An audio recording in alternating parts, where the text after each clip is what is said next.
শীতকাল মানেই হচ্ছে শাকেদের রাজত্ব। আর এই শাকেদের রাজত্বে পালং শাক, সর্ষে শাক এইসব শাকের মধ্যে আরেকটা ফেমাস শাক হলো মেথি শাক। তাই বাড়িতে থাকা মেথি শাকটাকে শাক ভাজা না করে চটজলদি বানিয়ে ফেললাম মেথি শাকের পরোটা। আর এই মেথি শাকের পরোটা বানানোর জন্য প্রথমেই মেথি শাকটা ডগাটা কেটে নিয়ে একটু ছুরি দিয়ে হালকা করে কুচিয়ে নিয়েছি।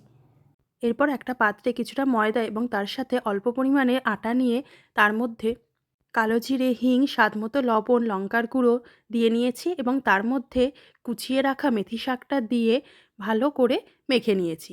ভালো করে মাখা হয়ে গেলে একটা প্লেট দিয়ে ঢেকে কিছুক্ষণ রেখে দিলাম। ততক্ষণে বানিয়ে নিলাম মেথি শাকের পরোটা দিয়ে খাওয়ার জন্য একটা ধনেপাতার চাটনি। তাই এই ধনেপাতার চাটনি বানানোর জন্য প্রথমেই দুটো টমেটোকে আমি কুচিয়ে কেটে নিয়েছি এবং সাথে কটা লঙ্কাকে ভালো করে কেটে নিলাম।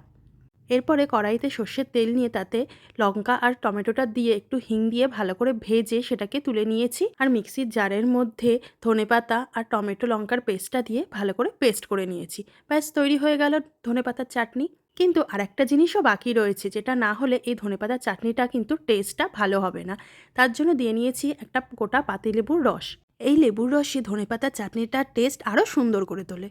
আর এই কাঁচা ধনেপাতার চাটনি শুধু পরোটা কেন, রুটি কিংবা যে কোনো পকোড়া সব কিছুর সাথেই কিন্তু খেতে খুব সুন্দর লাগে।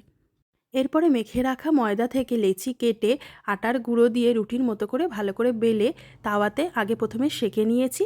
তারপরে একটু রিফাইন তেল দিয়ে পরোটাটাকে ভালো করে ভেজে নিয়েছি। এই পরোটা ভাজার জন্য রিফাইন তেলের বদলে ঘিও ইউজ করা যেতে পারে, তবে এখানে আমি রিফাইন তেলটাই ইউজ করেছি। তাহলে দেখো, গরম গরম মেথি শাকের পরোটা একদম রেডি। আর এই ধনেপাতার চাটনি দিয়ে মেথি শাকের পরোটা শীতকালের সকালে ব্রেকফাস্ট হিসেবে দারুণ লাগে। তোমরাও জানিও তোমাদের কেমন লাগে।